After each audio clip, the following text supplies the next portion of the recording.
هذا تذكرت واحد كان معنا يوم توني متعين، كلام من سنين يعني، كان دائما ينصحني. ففي يوم من الايام قال لي انا اريد انصحك نصيحه، اول ما تدخل على زوجتك في اول يوم زواج صلي لك ركعتين ومن تخلص روح لها واصفعها بكف. اصفعها بكف؟ قال لي نعم اصفعها بكف.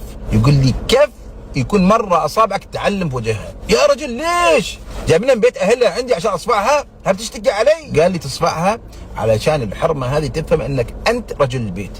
قلت زين ما محتاج أصفعها، عادي بسولف معاه وبكلمها كيف بطريقة أني أنا رجل البيت. قال لي لا، الحريم ما يفهم بالطريقة هذه، ما راح تفهم إلا لما تعطيها بواحد. مرت السنوات اكتشفت أن هذا المسكين ما عنده شخصية في البيت، حرمته مسيطرة على كل شيء، حتى راتبه كانت تاخذه وهي اللي تقسمه، ما يقدر يتكلم ينق بحرف قدام حرمته. فتخيلوا كيف الإنسان إذا تأثر سلبا في بيته كيف ممكن ينعكس تفكيره على المجتمع. البعض معتقد انه والله عشان يسيطر على البيت لازم يمد يدينه او لازم يصرخ او لازم كذا، وهذا الكلام طبعا ما صحيح.